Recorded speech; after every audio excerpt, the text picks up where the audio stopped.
এই তিনটা কাজ করলে তোমার এইচএসসি ইংলিশের রেজাল্ট উইদাউট আ ডাউট ফাটাফাটি হয়ে যাবে। নাম্বার 1, রাইটিং সেকশনে এসে, শর্ট অ্যান্সার, প্যারাগ্রাফ, সামারি এই সবগুলো টপিকের জন্য অবশ্যই তোমাদের ফ্রি হ্যান্ড রাইটিংটা প্র্যাকটিস করতে হবে। তোমরা কিন্তু এসএসসি তে যখন ছিলে তখন কিন্তু টপিকের সংখ্যাও লিমিটেড, মুখস্থ করাটা কিছুটা হইলেও চিন্তা করা যেত, কিন্তু এইচএসসি তে এসে তোমরা এখন বড় হয়ে গিয়েছো, তোমাদের কিন্তু অনেকগুলো টাইপের টপিকস কভার করতে হবে।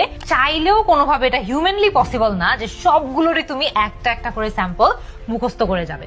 নাম্বার 2, প্রচুর পরিমাণে টেস্ট পেপার, মডেল টেস্ট, বিগত সালের প্রশ্নগুলো তোমাদের প্র্যাকটিস করতে হবে।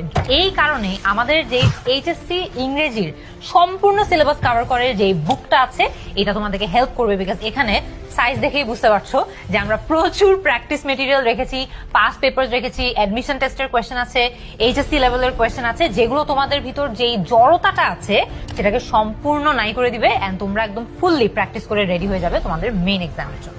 লাস্ট নাম্বার 3, গ্রামার মুখস্থ না করে বুঝে বুঝে পড়া। গ্রামারের যে কোনো রুল যখন শেখো সেটার সাথে 1-2টা বা যতগুলো সম্ভব ততগুলো এক্সাম্পল দেখে নিবা, কখনোই তাহলে ওই নিয়মটা আর ভুলা হবে না। এই 3টা কাজ যদি তোমাদের একা একা করতে বেশি কঠিন বা চ্যালেঞ্জিং মনে হয়ে থাকে তাহলে আমরা আছি তোমাদেরকে সম্পূর্ণ গাইডেন্স দিতে। আমাদের সাথে তোমাদের এইচএসসি ইংলিশে A+ নিশ্চিত করতে চাও তাহলে এখনই কল করো 16910 এই নম্বরে।